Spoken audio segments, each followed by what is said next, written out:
Assalaamu calaykum waraxmatullaahi wabarakaatuh. Maanta waxaan idiin soo gudbinayaa muuqaal lagu tiriyo muuqaalada la soo geliyay YouTube-ka, laakiin xambaarsan cibro qaadasho gooni ah. Wiilkan yar waxaa la yiraahdaa Amiir. Wuxuu keligii la nool yahay hooyadii oo xanuunsan. Subax kasta wuxuu soo kacaa xilli hore. Hooyadiina waxay u diyaarisaa quraac. Aabihii wuu dhintay, laakiin hooyadii uma sheegin inuu dhintay. Markastana waxay ku tiraahdaa, aabbaha xilli hore ayuu kacay, wuxuuna aaday shaqo. Habeenkii markii la soo gaarana waxay u sheegtaa inuu weli aabihii imaanin oo uu shaqadii ku soo daahay. Wiilkan yar wuxuu baxaa subaxii hore si uu u helo joornaalada soo baxo. Intii uu akhrinayo joornaalada ayaa wuxuu habsan ka noqdaa iskuulka. Wajigiisuna marna kama dhamaato dhoolla cadaynta. Laakiin marka uu gaaro iskuulka ama madrasada, uuna gala fasalkiisa, maclimadiisa waxay ku tiraahdaa iyadoo canaananayso, maxaad u soo daahday? Waxay ku tiraahdaa, orodoo daaradda madrasada 10 goor ku soo orod, waana ciqaab soo daahida soo daahday awgeed. Boorsadiisii ayuu dhigtaa asagoo dareemaya daal aad u daran, wuxuuna ku yiraahdaa macalin, 5 wareeg oo kaliya ayaan sameynayaa, inta kale iga qalleey. Maclimadana waxay ku tiraahdaa iyadoo oo diideyso, waryaa waxaas ma jiraan, waa in aad 10 goor orodaa. Markii ay sidaa tiraahdo waxaa ku qoslaan asxaabtiisa ay isku fasalka yihiin. Wuu baxaa wuxuuna bilaabaa orodkii. Asagoo ordaya ayuu maqlaa codka maclimada oo oranayso, qof kasta waxa uu leeyahay hami iyo wax uu ku riyoonayo, waxaana waajib ah in aad isku daydaan hamigiina sidaad u rumayn lahaydeen si aydan u noqonin ardayan oo kale. Waxayna ula jeedaa wiilka yar ee Amiir la yiraahdo. Marka uu dhameeyo Amiir orodka, waxa uu soo galaa fasalka. Amiir fasalka waxaa la dhigto arday markasta caayo oo dhiba. Inta lagu guda jira xiisada, Amiir wuxuu bilaabaa in uu seexdo iyadoo ay xiisadu socoto. Markay dhamaato xiisada, Amiir waxaa soo toosiya asxaabtiisa, dabadeedna wuxuu soo qaataa boorsadiisa.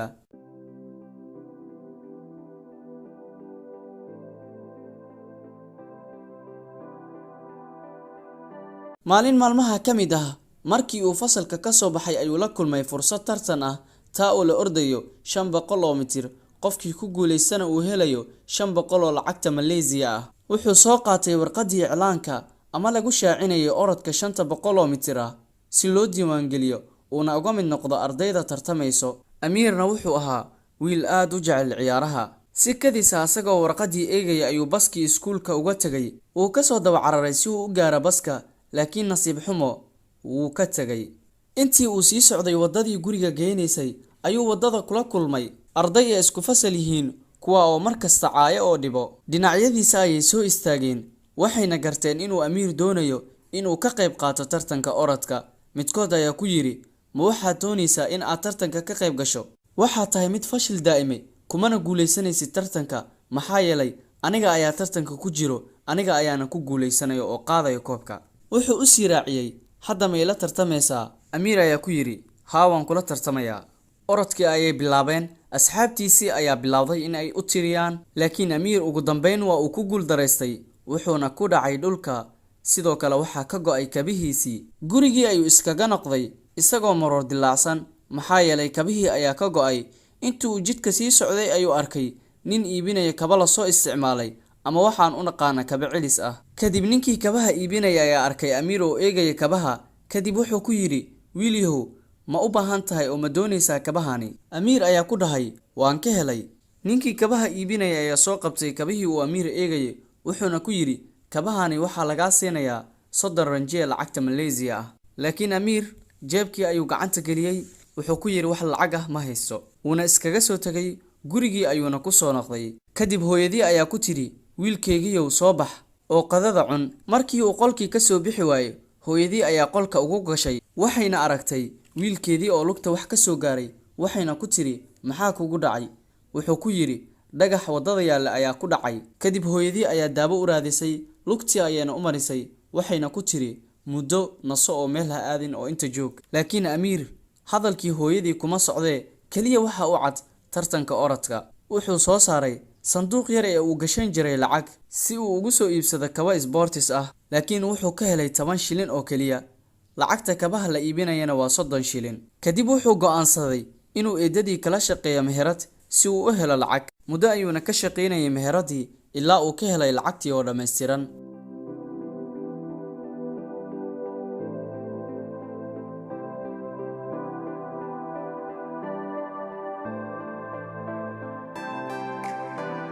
maalin maalmaha ka mid ah amiir oo wax baranaya ayaa hooyadii soo ag fadhiisatay waxayna ogaatay in wiilkeeda uusan zaa'id u daneynin waxbarashada. waxay ku tiri wiilkeyga maxaa kugu dhacay, waxaan baryahan arkayaa in aadan waxbarashada daneyneynin. wiilkii ayaa ku yiri hooyo ma ii ogolaanaysaa in aan ka qayb qaato tartanka orodka. warqadii ayuuna u soo saaray. markaasii hooyadii ku tiri wiilkeyga waxaa ka muhiimsan waxbarashadaada. amiir ayaa ku yiri hooyo waxaan rajeynayaa in aad tartankan ka qayb qaato. hooyadii ayaa ku tiri hagaag, laakiin iga ballan qaad in aad xoogga saari doonto waxbarashadaada tartanka kadib. wuu ku waafaqay wuxuuna ku yiri hooyo waa ballan, xoogga ayaan saarayaa waxbarashadeeda tartanka kadib. isla markii ayuu amiir baxay si uu u soo iibsado kabo sports ah uguna qayb qaato tartanka orodka. laakiin markii uu kabaha soo iibsaday kadib wuxuu wadada kula kulmay ardayda ay isku fasalka yihiin, waxayna bilaabeen inay kabihii ka xoogaan. dabadeed waxay ku tuureen biyo dhexdii. hooyadii ayuu u sheegay in kabihii laga qaatay dabadeedna lagu tuuray biyaha. hooyadii ayaa ku tiri ha ooyin hooyo, waxayna soo gelisay gurigii si ay qada u siiso. waxay u soo qabatay kabihii ka go'ay waxayna ku tiri ha ooyin hooyo, kabahani ayaan kuu soo tolayaa. laakiin amiir waxa uu la soo baxay dabeecadaan lagu aqoonin. kabihii ayuu tuuray ayadoo hooyadii ay gacanta ku hayso. wuxuuna ku yiri aniga waxaan u baahanahay kaba sports ah. wuxuuna hadalkiisa raaciyay aniga ma garanayo waxaan uga dhashtay qoyskan faqiirka ah. qolkiisii ayuuna ku cararay isagoo oynayo. laakiin hooyadii waxaa qalbigeeda saameeyay hadalkii wiilkeeda, waxayna u keentay kabo waxayna u dhigtay ilinka qolka, kadibna way iska tagtay. amiir wuu soo istaagay si uu eego waxa ay hooyadii u keentay, laakiin baakada ay kabaha ku jiraan dushiisa waxaa saaran warqad. warqadii ayuu soo qaatay wuxuuna bilaabay inuu akhriyo.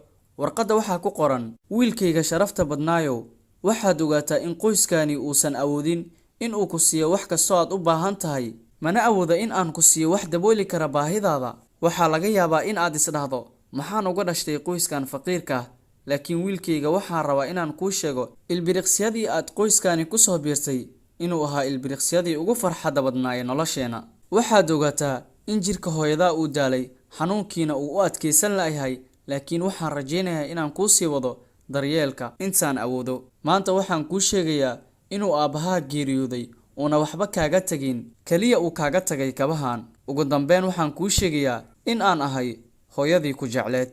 amiir asagoo oynaya intuu istaagay ay hooyadii u tagay. hooyadii waxa ay ku tiri waxaan ogahay in aad wiil fiican tahay, waana ku jeclahay wiilkayga. dabadeed waxaa timi maalintii tartanka orodka. hooyadiina waxay aaday madrasadii si ay u xaadirto goobta lagu qabanayo tartanka. hadda waxaa bilaabanaya tartanka orodka. amiir hooyadii waxa ay bilowday in ay wiilkeeda dhiirageliso. muddo markay ordayeen ayuu amiir ardaydii dhan ka wada hormaray. markii uu dhammaan ardaydii ka hormaray ayaa u soo dhawaaday arday xun ay isku fasal lahaayeen, wuxuuna ku tuuray dhulka. markii uu amiir dhulka ku dhacay ayuu soo xasuustay waxyaabihii uu kala kulmi jiray ardaygani. sidoo kale waxaa ku soo noqnoqonayay sidii uu ku soo gaaray tartankii iyo dhibkii uu ka soo maray. ilbiriqsiyo kadib amiir wuxuu isgeliyey karti, wuuna istaagay, wuxuuna bilaabay inuu tartankii sii wato ilaa uu amiir mar kale ka hormaray dhammaan ardaydii la tartamaysay. ugu dambeynna wuxuu jaray xarigii guusha astaanta u ahaa. haddaba fiiri farxadda amiir iyo tan hooyadii. farxaddiisa waxaa 10 jibaar ka weyn tan hooyadii. haddaba hooyo waa tanaaye maxay kaa mudan tahay? haddaba halka ayaan ku joojinaynaa muuqaalkii quruxda badnaa ee dhex maray amiir iyo hooyadii. muuqaalkan haddii aad ka heshay fadlan like saar si ay noo dareensiiso in aad ka heshay muuqaalkani. haddii aad doonaysaan in aan sii wadno muuqaalo sidaan oo kale ah, fadlan nagula wadaag qaybta faalada ama commentiga. sii faafi muuqaalkan si aad caasiyaasha ugu beerto qulubtooda jaceylka hooyadood. waa ku mahadsan tahay daawashada muuqaalkan. waxaanu idin leenahay assalaamu calaykum waraxmatullaahi wabarakaatuh.